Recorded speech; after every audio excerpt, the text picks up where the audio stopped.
여러분, 이제 한 해가 시작되었습니다. 한 해를 시작하고 있는데 여러분들 마음속에는 어떤 것들이 생각되어지고 계십니까? 무엇을 마음속에 목표로 삼고 계십니까?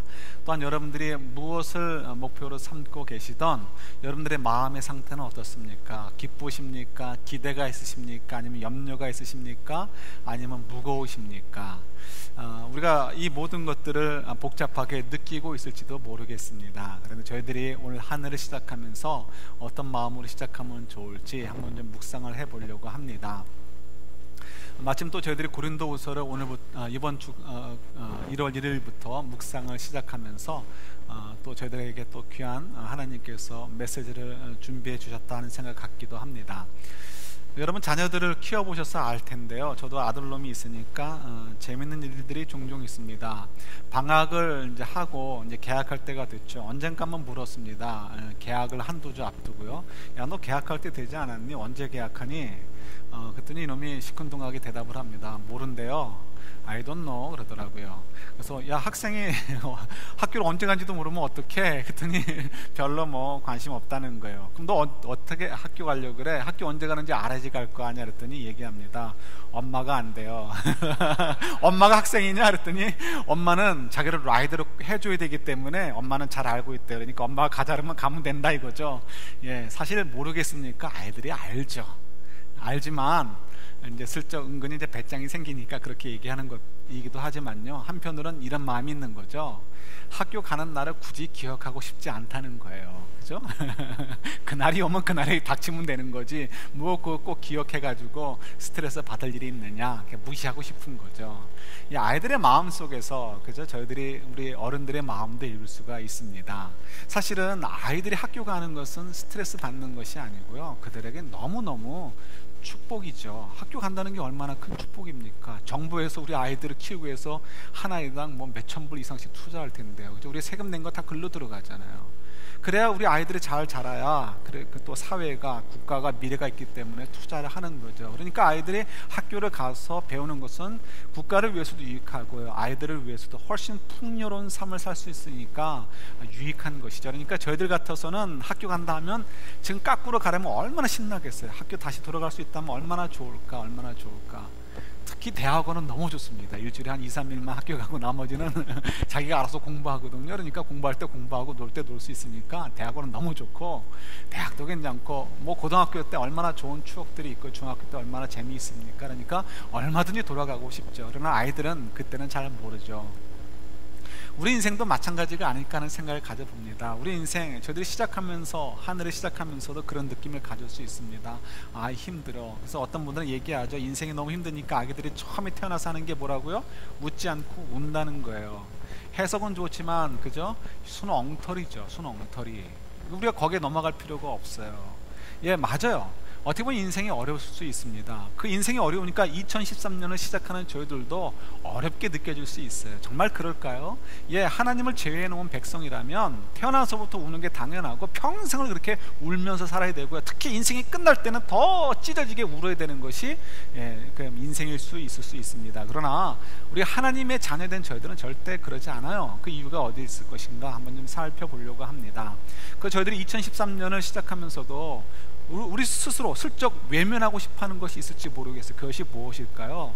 예, 그것은 뭐 이렇게 표현할 수도 있을 것 같아요. 예를 들어서 우리가 하나님의 사람으로서 사는 것, 성도로서 성도답게 사는 것, 믿음을 장난질하지 않고 실제로 참된 그 믿음의 삶을 사는 것, 이거 참 어렵거든요. 그래서 그 슬쩍 외면해 버리고 살고 싶은 마음이 사실은 우리 가운데 있을지 모르겠습니다.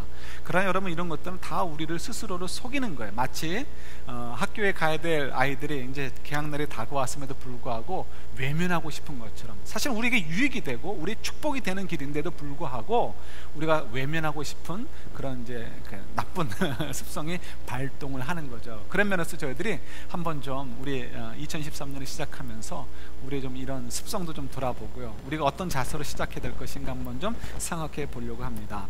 여러분, 신년 감사 예배 때 나눠드린 초 있죠? 집에 가서 잘 두셨어요? 저희 집은 제 아내가 이렇게 그 피아노 위에 왼쪽 위에 건반 그 위에다가 올려놓았더라고요. 그래서 오가면서 저도 한 수십 번을 봤습니다. 그게 참 좋은 것 같아요. 말씀을 전한 저도 사실은 그거 끝나고는 또 주일 설교라든가 뭐 다른 것들을 준비해야 되기 때문에 금방 잊어버리거든요. 여러분들도 마찬가지일 거 아니에요. 들을 때는 뭐 그런가 보다 하다가 나가면 또 잊어먹을 수 있잖아요. 그런데 오가면서 보니까 자꾸 묵상하게 되고요. 그래, 내가 어떤 자세로 살아야 되지 하는 것들을 생각을 하게 되니까 참 좋더라고요. 잘하면 1년 가겠어요, 그 기억이. 며칠 좀 더 묵상한다는 것이 이렇게 효과가 있구나 이런 생각을 좀 가져보았습니다. 그래서 제가 잊어먹지 않으면 내년 12월 31일은 뭔가 한 가지씩 좀 가져갈 수 있도록 그렇게 해볼까 하는 마음도 가지고 있습니다. 여러분 그 말씀 한번 기억해 보실까요? 우리 제가 나눠드린 것, 우리 설교 요약지 보시면 우리 위에서 두 번째 줄부터 그 말씀이 있죠. 1번 밑에 이렇게 따옴표로 해놓고 시편 143편 10절을 인용해 놓았습니다. 우리 한번 같이 이렇게 읽어볼까요? 자, 같이 봤습니다. 주님은 나의 하나님이시니 주님의 뜻을 따라 사는 길을 가르쳐 주십시오. 주님의 선하신 영으로 나를 이끄셔서 평탄한 길로 나를 인도하여 주십시오. 아멘. 우리가 이런 마음을 가지고 신년을 시작을 했습니다. 이 말씀은 이제 표준 세번역 말씀을 옮겨 놓았습니다. 이 내용은 크게 네 가지죠. 첫 번째는 주님은 나의 하나님이시니, 이 말씀은 내 인생은 주님의 것입니다 라고 고백하는 거죠. 내 것이 아니고 주님의 것입니다. 내가 가진 모든 것도 마찬가지고요. 두 번째, 주님의 뜻을 따라 사는 길을 가르쳐 주십시오. 얘기는 주님의 뜻을 따라 살겠으니 나에게 말씀하여 주세요. 주님 말씀하시면 그 말씀대로 제가 살아가겠습니다, 이런 고백이죠. 그래서 우리가 잠깐 묵상했듯이 주님의 뜻을 살아가는 것이 왜 좋은가? 우리가 피곤하게 하는 거 아닌가? 우리 발목을 붙잡는 것이 아닌가? 그게 아니라 그랬어요. 우리 유대인들이 이해하는 것, 그들이 이렇게 믿진 않아도 이해하는 건 참 우리가 배울 만해요. 그들이 토라, 율법에 대해서 이렇게 생각한다고 하죠.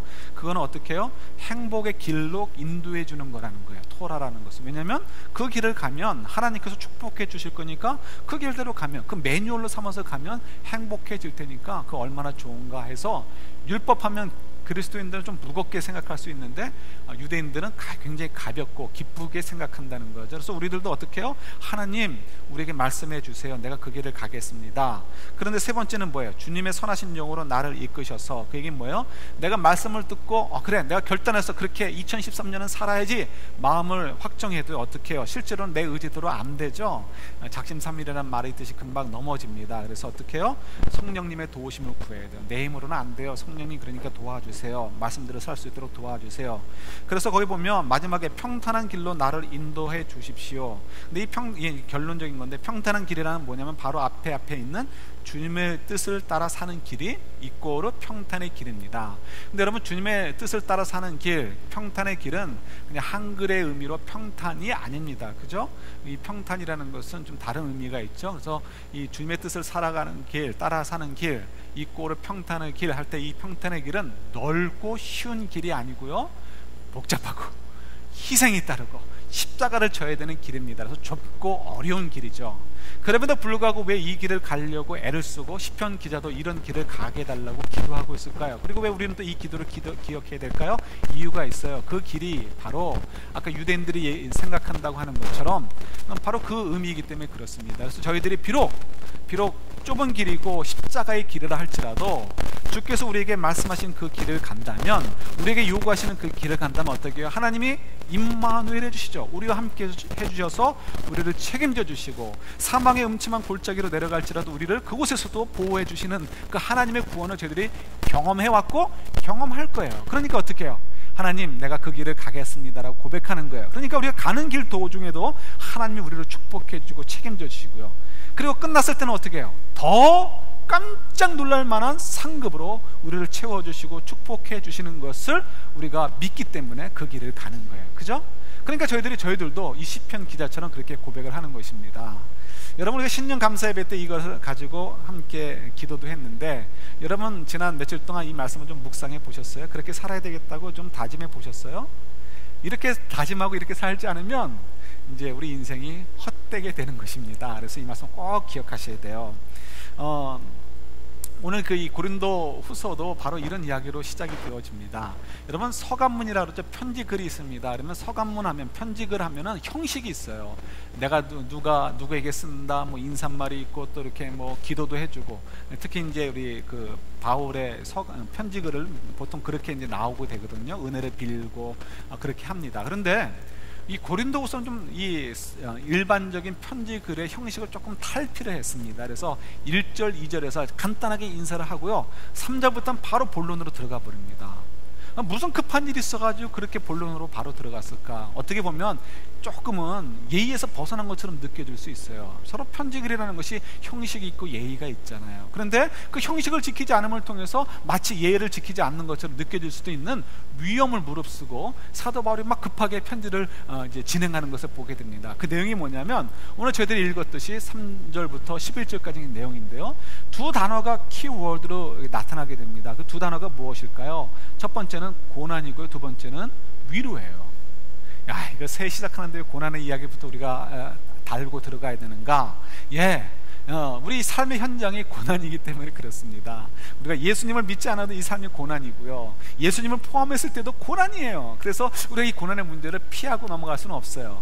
외면할 필요 없어요. 우리 정정당당하게 여러분 이렇게 맞서셔도 됩니다. 왜냐하면 해결점이 있기 때문에 그래요. 해결점은 뭐예요? 그 위로가라는 말에 해결점에 이제 달려오게 됩니다. 조금 더 설명을 드리면요, 이 고린도 교회는 문제가 좀 많았던 교회입니다. 그래서 예를 들어서 두 가지만, 그들의 큰 문제점이 뭐냐면요, 소개해드리면 이거죠. 하나는 영적인 교만이에요. 하나님께서 그들에게 영적인 은사들을 많이 주셨습니다. 성령의 은사를 많이 주셨는데, 예를 들어서 그 중에 그들이 보편적으로 가지고 있었던 은사가 뭐냐면 방언의 은사였어요. 근데 이 사람들이 방언을 받으니까 되는 게 없는 거예요. 애들 말대로 하면. 그래가지고 방언 이꼴 누구의 말? 천사의 말, 천사의 랭귀지로 이해를 해버린 거예요. 그래서 천사의 랭귀지를 얘기하니까 이 헬라 철학의 이런 것들이 영향을 받아가지고요, 천사의 말을 하면은 영적으로 가장 고급한 수준에 이른 것으로 생각을 한 거예요. 그 영적인 교만이 생긴 거죠. 이게 초신자들이 그 은사 받은 다음에 그냥 정신 못 차리는 거 있죠. 고린도 교회가 그런 거예요. 그 다음에 두 번째는요, 그들이 경제적으로 좀 교만했어요. 왜냐하면 고린도 교회가 당시 로마가 이제 안정적이고 막 이렇게 카이사르가 지나가고 아우구스투스가 지나가고 하면서 로마 제국이 점점 더 안정적으로 내려가고 부유케 된단 말이에요. 그 와중에서 그리스 안에서 이 고린도 교회가 고린도라는 도시가 가장 큰 도시로 막 부상하게 되었습니다. 그러면 어떻게 되죠? 땅 가지고 있는 사람은 땅 부자가 되고, 이렇게 opportunity가 많아지니까 또 이 임금이 올라가니까 전부 다 주머니가 두둑해지게 된 거예요. 많은 문화생활도 하게 되고, 그러니까 이 경제적으로도 이제 갑작스럽게 부자들이 되니까 뭐라 그래요? 졸부가 되죠. 졸부가 되니까 또 보이는 게 없어요. 그래서 그냥 또 교만에 빠졌어요. 반대로 사도 바울은 어땠습니까? 사도 바울은 고린도 교회에서 좀 특이하게 활동을 했어요. 사도 바울이 가는 곳마다 그 지역의 특성에 맞춰서, 그 지역 사람들의 특성에 맞춰서 그가 다른 옷을 입었습니다. 이런 다른 옷을 입었다는 게 아니고 다른 모양으로 접근을 했다는 거예요. 그래서 고린도 교회 같은 경우는요, 이 사람들이 지금 뭐예요? 영적으로 교만에 빠졌다고 그랬어요. 그래서 이 사도 바울이 일부러 그랬는지 모르겠지만 자기가 영적으로 어떤 은사들을 받았었는지에 대해서 입을 다물고 있었어요. 자랑하지 않았어요. 그러니까 지금 고린도 교회 성도들이 볼 때는 우리는 초신자들인데 우리에게 복음을 전한 바울은 방언도 못하고 나는 방언도 하네, 영적인 교만에 빠진 거예요. 또 사도 바울이 자기 모든 걸 내려놨기 때문에 이제 이렇게 고린도 교회에서는 일을 하면서 그리고 복음을 전했어요. 그리고 또 일을 하면서 다 안 되죠. 그러니까 어떻게 빌립보 교회라든가 이런 교회들로부터 선교헌금을 받아가지고 그걸 가지고 생활을 했어요. 고린도 교회는 한 푼도 이제 요청을 하지 않았습니다. 이유는 뭐예요? 그들이 지금 졸부가 돼가지고요, 사도 바울에게 돈이라도 한 푼 주면 더 이 교만해질까봐 이 사도 바울이 그들에게 복음을 잘 전하기 위해서 그렇게 하지 않았다는 거예요. 그러다 보니까 이 속사정을 모르고 바울이 그 자기들을 위해서 그렇게 겸손하게 자기의 권리들을 사용하지 않고 섬기고 있다는 것을 이해는 못하면서 사도 바울이 그냥 누추한 사람, 아주 그냥 찌질한 사람, 별로 영성도 낮은 사람, 이렇게 보이는 거예요. 그러니까 이 고린도 교회 사람들은 이 사도 바울을 굉장히 우습게 여기는 경향이 있었습니다. 이것 때문에 문제가 됐었어요.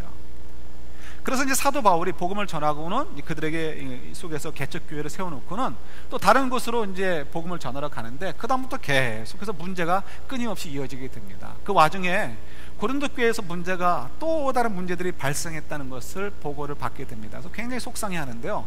그것들이 여러 개가 있습니다. 11가지가 있는데 그 중에 몇 가지만 소개해드리면 이런 거예요. 예를 들어서 첫 번째 나오는 그 부분에는 뭐가 나오냐면요, 고린도 전서 이야기입니다. 예를 들어서 교회 안에 지금 분파가 나뉘었다는 거예요. 누구는 아볼로파다, 누구는 베드로파다, 이런 식으로 바울파다, 이런 식으로 이 파벌이 생겨가지고요 서로 싸우고 있다는 거예요, 교회 안에서. 또 그래서 서로 그냥 신경전을 벌이고 싸울 뿐만 아니라 심지어는 성도들끼리 싸우다가 교회 안에서 해결이 안 돼요. 해결이 안 돼서 경찰을 부르고 법원에 가가지고 서로 고소하는 일들이 벌어지게 되었다는 거예요. 그 사도 바울이 얼마나 속상해요. 너무너무 속상해하는 거죠. 그뿐만이 아니죠.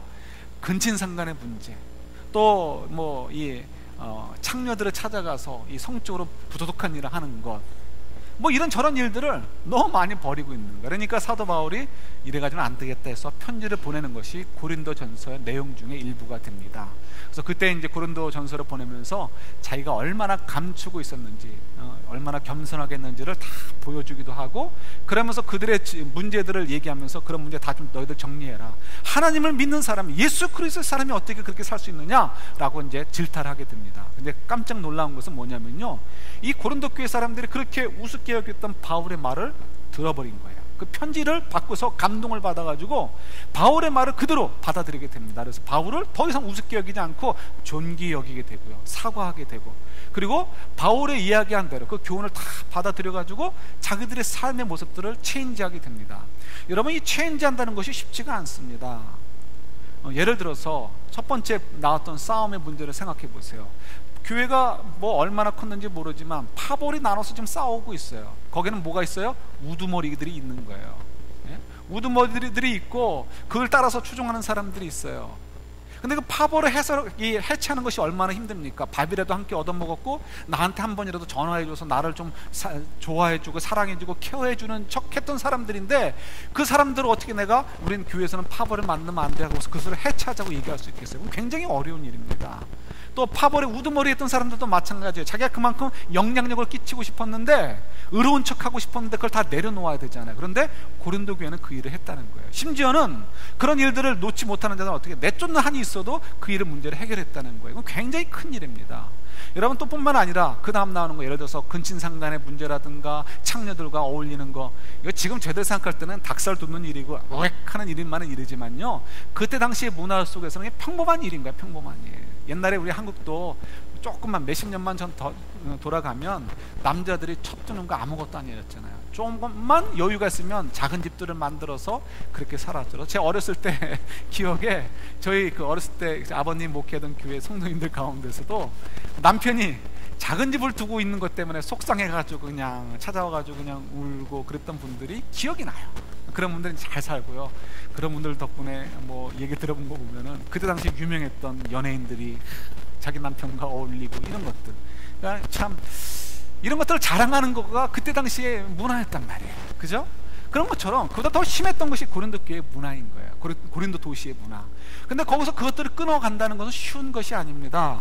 그 관계 속에 있었던 사람, 뭐 세컨, 썰드 이런 사람들을 정리하는 거 얼마나 아픔이 있겠어요. 그들도 아픔이 있고 끊어야 되는 사람도 아픔이 있고, 또 이 창녀라는 것은 당시에는 이 이방 그 신을 섬기는 것과 또 이방 문화와 관련이 있잖아요. 그런데 그런 것들을 다 축제라든가 이런 것들과 선을 그어야 돼요. 그러다 보니까 어떻게 돼요? 사실은 고린도 도시 안에서 그들은 아이솔레이트 되기 시작되는 거예요. 친구를 잃어가게 되는 거예요. 상거래처를 잃어가게 되는 거예요. 그럼에도 불구하고 어떻게 해요? 고린도 교회 성도들이 그 일을 과감하게 했다는 거예요. 그러니까 사도 바울이 너무 기쁜 거예요. 너무 기뻐서 그 다음에 어떻게 그 얘기를 듣고서 고린도서를 보내는데 다른 거 다 생략하고 싶은 거예요. 먼저 그 얘기부터 하고 싶은 거예요. 왜요? 그게 너무나 기쁘고 소중하니까 혹시라도 고린도 교회 성도들이 힘들어서 다시 돌아갈까봐 그걸 지키기 위해서 빨리 편지를 쓰는 거예요. 그래서 야, 너희들 얼마나 고난이 심했느냐, 너희들이 그리스도를 위해서 이렇게 고난에 동참한 거 너무너무 고맙다. 그런데 그렇다고 돌아가지 마라. 고난이 있다고. 왜냐면 그리스도께서, 하나님께서 우리를 위로해 주셔. 나도 정말 그렇게 고난을 받았는데 주님께서 다 위로해 주시고 나를 다 구원해 주셨어. 너희들도 그렇게 해 주실 거야. 그러니까 너희들 믿음으로 더 굳게 서서 흔들리지 마라 하는 의미로 아주 급하게 고린도후서를 쓰면서 그 자리에 그냥 시작하자마자 벌써 그 얘기를 시작하는 것을 보게 됩니다. 여러분, 저희들도 1년을 시작해요. 2013년을 시작합니다. 우리가 저희도 모르게 웅크려들 수 있어요. 생각만 해도 끔찍해요. 오늘 아침에 나오면서도 그 생각을 좀 했습니다. 그리스도인으로서 사는 것, 주님께서 원하시는 그 복음의 삶을 사는 건 너무 힘들어요. 사람들 앞에서만 때우는 거는 좀 쉬워요. 그러나 보이지 않는 것까지도 하나님 보시잖아요. 그것까지는 다 하나님께 내어드리고 순종하려고 하는 건 너무 힘들어요. 생각만 해도 숨이 막힐 것 같아요. 그런데 여러분, 걱정하지 마세요. 사실은 그것이 이 첫 번째 비밀인데요, 저와 여러분들이 그런 고민을 한다는 것 자체가 뭐예요? 우리는 누구의 자녀라는 것? 하나님의 자녀라는 증거인 거예요. 하나님의 자녀라는 증거는 뭐예요? 우리는 영생을 소유한 자들이고요, 온 우주의 주인이신 하나님과 더불어 동행하는 인생을 저와 여러분들이 지금 살고 있다는 거예요. 그러니 우리가 얼마나 감사하고 기뻐할 일이에요. 그러니까 저희들이 받는 그리스도인으로서 사는 삶을 살면서 받는 고난들, 희생들, 이런 것들은 뭐예요? 우리를 힘들게 하는 어떤 짐이 아니고요, 사실은 우리의 축복의 결과라는 것을 기억하시면 좋겠어요. 여러분, 하나님 앞에서 우리를 생각해 보세요. 우리는 정말 먼지만도 못한 존재예요. 벌러지만도 못한 존재예요. 시편 기자는 벌러지라고 고백했지만 저는 먼지만도 못한 존재 같아요. 이 지구도 온 우주 속에 먼지만도 못한 존재인데 그 속에 잠깐 있다 가는 나는 뭐겠어요? 정말 먼지만도 못한 존재예요. 그런데 뭐 내가 이렇고 저렇고 내 자존심이 어쩌고 내 즐거움이 어쩌고 이런 바보 같은 생각을 하죠. 우리 하나님의 그 크심을 생각해 보세요. 하나님의 그 영광스러운 것을 한번 상상해 보세요. 그 하나님과 산다는 것, 그 하나님의 자녀로 산다는 것, 이건 뭐 말할 수 없는 기쁨이고 말할 수 없는 영광이라는 것을 기억하시고요, 우리가 그리스도인으로 삶을 살기 때문에 받는 고난, 여러분 기쁨으로 생각하셔요. 우리 이제 좀 더 생각을 해보도록 하겠습니다. 우리 두 번째로 생각하고 싶은 것은요, 저희들이 받는 이 고난은 하나님의 위로를 가져오는 또 다른 축복으로의 초대라는 것을 기억하시고 우리 이 고난을 넉넉하게 좀 쌓아가시면서 이겨갔으면 좋겠습니다. 여러분, 저희들이 사람들을 쓸 때가 있습니다. 사람들을 쓰면 나를 위해서 일을 하는 것이니까 그분에게 이렇게 돈을 지불하든지 아니면 땡큐 합니다, 감사하는 표현을 하는 것은 당연한 일입니다. 그건 당연한 도리지, 내가 나를 위해서 누군가를 하이어해서 일을 하도록 하군요, 내가 그 사람에게 월급을 줘서 이렇게 폼 잡는 것은 굉장히 우스운 이야기죠. 그래서 저희들이 그건 당연한 도리라고 얘기를 합니다. 사도 바울이 오늘 이제 그 7절까지 읽었지만 9절, 10절, 11절을 보면 한 가지 감사한 것을 이제 직접적인로 감사하다고 표현하지 않지만 간접적으로 표현하는 것이 있습니다. 그건 뭐냐면 자기가 이 선교사로서 복음을 전하다가 죽을 고비도 여러 번 당했다는 거예요. 너무너무 힘들었다는 거죠. 그런데 그때마다 하나님이 자기를 구원해 주셨대요. 도와주셨대요. 그러면서 감사하다는 뉘앙스로 얘기를 합니다. 그래서 이제 너희들도 이제 고린도 교회 성도들에게 얘기하는 거죠. 너희들도 하나님이 도와줄 테니까 걱정하지 마, 이렇게 이제 편지를 쓰는 건데요. 여러분 생각해 보세요. 정말 사도 바울이 복음을 전하다가 고난을 당했을 때 하나님이 자기를 구원해 주신 것이 감사할 일인가요? 어떻습니까? 아까 얘기했잖아요. 지금 사도 바울은 자기가 잘못해서 고난받는 게 아닙니다. 하나님을 잘 섬기려고 하니까, 믿음이 좋고 기도 생활을 많이 하고 하니까 하나님이 들어 사용하셨는데 많은 이 길을 맡기셨어요. 그 일을 하다 보니까 고난이 오는 거예요. 고난이. 그러니까 하나님이 일을 하다가 고난 받았으니까 당연히 하나님이 책임져 주셔야죠. 그건 당연한 도리잖아요. 왜 감사할 일이 있어요? 없어요? 있어요? 없어요? 오늘부로 저희 교회는 감사 헌금이 없애버립니다. 이런 게 아니에요. 왜 감사할 이유가 있느냐? 이유가 있는 거예요. 그래서 이제 제가 적어드렸는데, 첫 번째는요, 아까 거를 복습이 되기도 합니다. 우리가 그리스도인으로서 삶을 살면서 고난을 받는다는 것은 다른 것이 아니고 하나님의 자녀가 되었다라는 증거라고 말씀드렸잖아요. 그러니까 저희들이 그리스도인으로서 삶을 살면서 성도로서 고난을 받는 것은 축복의 결과란 말이에요. 그러니까 내가 지금 고난을 받는데, 고난을 받으면서 아야 하는 건 뭐예요? 내가 지금 생명이 있다는 거예요. 그러니까 하나님 나에게 생명을 주셨고 영생을 주셨고 하나님의 자녀로 살게 하셨으니 너무 감사합니다. 그래서 고난 자체가 감사한 거예요. 두 번째는요, 그 고난 자체가 어떤 또 이 역할을 합니까? 우리가 고난 받고 그걸로 끝나는 것이 아니고요, 우리가 고난을 받는 만큼 뭐가 생기는 거예요? 하늘나라에 뭐가 생겨요? 상급이 쌓인단 말이에요. 주 예수 그리스도를 위해서 우리가 헌신하는 것이기 때문에 이 땅에서도 하나님께서 우리를 더욱 사랑해 주시고 우리를 더욱 풍성한 은혜 가운데 축복해 주시겠지만 하늘 아래에서도 영원히 꺼지지 않을 그 동력이 쓸지 않는 창고에 우리의 보화를 쌓아둔다고 하신 예수님 말씀처럼 우리가 그런 상급을 쌓아두는 일이 된단 말이에요. 그러니까 어떻게 해요? 고난 받으면서도 어떻게 해요? 감사하는 거예요. 거기다 이제 위로가 왜 위로조차도 감사하게 되는가? 세 번째, 그건 뭐냐면 이거예요. 우리가 하나님의 위로를 받는다 하는 것은 뭐냐면 하나님이 어떻게 해요? 우리를 더 사랑하시면서 사랑으로 다가오신다는 의미를 갖습니다. 그러니까 저희들이 고난을 받을 때 하나님이 찾아오셔요. 그리고 우리를 품어주세요. 그때 우리는 뭘 느낍니까? 야, 하나님 정말 나를 사랑해 주셨구나. 그 하나님을 더욱 알아가게 되고 더 깊이 깨달아지게 되는 거죠. 저희들이 이제 사랑을 하게 되면 결혼을 하게 됩니다. 그러면 이제 저희들이 사랑의 열매로서 그 좋은 점이 뭐라고 생각하세요? 결혼을 했어요. 내가 왜 결혼했냐면 아침마다 따뜻한 밥을 해주는 와이프가 있었으니까 얻고 싶어서 결혼을 했어. 이렇게 얘기하는 사람이 있어요? 없어요? 없습니다. 내 남편 왜 내가 결혼했는지 알아? 때가 되면 나에게 좋은 선물을 해줄 것 같아서 결혼했어. 요즘 이렇게 얘기하는 사람들이 있더라고요. TV에 나와서 대놓고 얘기하더라고요. 참 이게 그러니까 고린도 교회에서 근친상간을 하고 창녀들과 놀아나면서 부끄러워하지 않는 것과 뭐가 달라요? 그죠? 뭐가 달라요? 이렇게 정말 사회가 악해진 거예요. 더 사단의 영향력 속에 들어가 있는 거죠.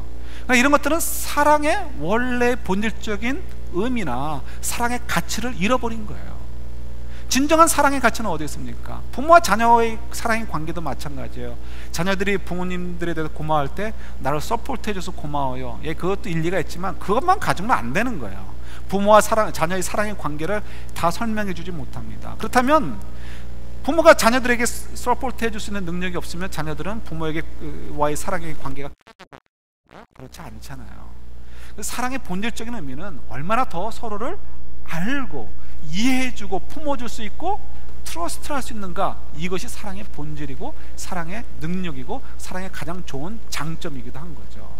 그러니까 부부관계도 마찬가지예요. 부부관계도 그거를 더 깊이 만들어가야 되고 찾아가야 되고요. 부모와 자녀의 관계도 그런 관계를 만들어가야 되고요. 성도들 간의 관계도 마찬가지죠. 저희들과 하나님의 관계도 마찬가지예요. 여러분, 저희들과 하나님의 관계 속에서 하나님 나를 사랑해 주신 걸 자꾸 다른 것으로 환치하려고 하지 마세요. 연봉 몇 년 한 3천만 불씩 주면, 예? 3천만 불이라고 얘기하냐면 아들놈하고 한번 같이 이제 NBA 경기를 봤는데요. 제일 연봉이 많은 애가 누굴까 하다 보니까 2천만 불 넘는 친구가 있는 것 같아요. 그러니까 우리가 선교사로 하면서 NBA 선수도 2천만 불 이상 받는데, 그것도 공 두는 게 뭘 대단하다고, 그죠? 공 두는 거 가지고 2천만 불 이상 받는데, 그래도 우리 생명을 살리는 일 선교사 하면 하나님이 우리 한 3천만 불쯤 준다. 그러면 저희들이 죽을 고비에 들어가도 땡큐 할까요? 예, 그래도 땡큐 할 수 있는지 모르겠지만 그것과 비교할 수 없단 말이에요. 우리가 자꾸 그런 것에 우리가 이 얽매예요. 하나님의 그 크신 사랑, 이 돈으로 환산할 수 없는 그 놀라운 사랑, 하나님의 그 영광스러운 은혜의 그 장중에 우리가 붙잡힌 바 되어 있고요, 보호함을 받고 있고요. 우리는 하나님의 자녀로서 온 세상이 두려워하고 떨 때에도 하나님의 영광의 자리에 오를 우리 그런 신분으로 살고 있다는 것, 그 하나님의 사랑 속에 있다는 것, 이거 깨닫는 것보다 더 큰 것이 있을까요? 우리가 고난을 통해서 하나님의 위로를 받아요. 하나님을 만나요. 더 깊이 만나요. 그걸 통해서 야, 하나님이 이렇게 좋으신 분이구나, 내가 그 속에 사는구나. 이것 때문에 우리가 더 큰 감격 속에서 하나님과 더 깊은 관계, 사랑의 관계 속에 들어가게 되고요. 그러니까 사도 바울처럼 이 고난 속에 찾아오는 하나님의 위로가 너무 좋고 너무 감사해서 하나님 감사해요. 내가 비록 당신을 위해서 일하다가 이런 고난을 당했지만 이건 당연한 도리라고 얘기할 수가 없습니다. 하나님의 사랑은 그보다 훨씬 크게 저에게 다가오시니까 저는 뭐 너무너무 감사해서 말을 다 할 수가 없습니다라는 고백이 나오게 되는 거예요. 우리가 2013년을 살면서 이런 삶을 좀 살았으면 좋겠어요. 그냥 마지못해 사는 것이 아니고 이 감격 속에서 우리가 좀 살아봤으면 어떨까 하는 생각을 좀 가져봅니다. 여러분, 이런 노래 있죠. 청춘을 뭐 돌려다오 뭐 이런 거 있잖아요. 제가 이런 노래를 왜 부르나 여태껏 그렇게 생각을 했어요. 근데 작년부터 이 노래가 귀에 들어옵니다. 그래서 청춘을 돌려다오. 그 다음 가사는 뭔지 모르겠어요. 그래서 청춘을 돌려주면 뭘 하겠다는지 모르겠습니다. 그 노래를 한 번도 주의 깊게 들어본 적이 없어서요. 여러분, 청춘을 돌려주면 저희들이 만족할 수 있는 삶을 살 수 있을까요? 저는 아니라고 생각이 들더라고요. 결론이 그렇게 들었어요. 청춘을 돌려줘도 지금보다 더 나은 삶을 내가 살고 있을 것이다라는 생각을 동의할 수 없겠더라고요. 경제적으로는 지금의 지식을 가지고 간다면 대박 터지겠죠. 그죠? 그때 가서 시대를 따라서 주식만 사도 엄청나게 불어날 테니까 떵떵거리겠죠. 그러나 그거를 제외해 놓고는 제가 지금 가지고 있는 지식을 가지고 20년 전, 30년 전으로 돌아가도 정말 제 인생을 가치 있게 살 수 있을 것이다라는 데는 장담할 수 없어요. 저는 그렇게 생각합니다. 여러분들도 뭐 틀림없이 동의하실 거예요. 이건 하나님의 은혜가 아니면 저희가 살 수가 없어요. 여러분, 2013년을 시작하면서 우리가 주님 안에서 청춘을 좀 돌려받으면 어떨까요? 어떻게 돌려받으면 될까요? 나이를 깎으러 먹는 건 아니고요.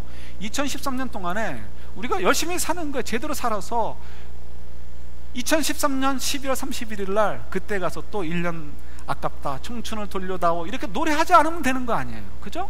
2013년 12월 31일 날 너무너무 감격해서 하나님은 감사합니다, 감사합니다, 제가 지난 한 해 동안에도 이와 같은 열매들을 남기는 인생을 살았군요 라고 고백할 수 있다면, 그죠? 뭐 굳이 청춘을 돌려달라는 이유가 뭐가 있어요? 빨리빨리 갔으면 좋겠습니다는 생각이 드는 거 당연하지 않겠습니까? 그런 삶을 살았으면 좋겠어요. 그래서 여러분, 좀 가슴을 피시고 용기를 좀 내셨으면 좋겠어요. 우리 인생에 무거운 짐들이 있습니다. 특히 그리스도인으로서 살기 때문에 더 많은 인생의 짐들이 있어요. 그러나 그 인생의 짐들을 이제는 우리는 그리스도 안에서 해석을 하셔야 되는 거예요. 그 인생의 짐들, 고난들은 뭐라고요? 첫 번째 비밀이에요. 그는 우리의 축복의 결과라는 거예요. 하나님은 우리를 사랑해 주신다는 그 결과물이란 말이에요. 그러니까 여러분, 이건 축복의 길이구나. 두 번째, 이 고난을 받으면 하나님 위로해 주시는데 위로로 끝나는 게 아니에요. 그 위로는 몰라요? 하나님의 더 큰 사랑을 나에게 가져오니까 이건 두 번째 비밀이 되는 거예요. 아, 그렇구나, 이 고난을 즐거워하자. 하나님의 더 큰 사랑으로 나에게 다가오실 테니까 내가 얼마나 더 영광스러운 인생이 될 것인가, 이런 기대를 가지고 저와 여러분들이 마음껏 좀 용기를 가지고 살아가는 복된 한 해가 될 수 있기를 우리 주님의 이름으로 축원합니다. 같이 기도하겠습니다.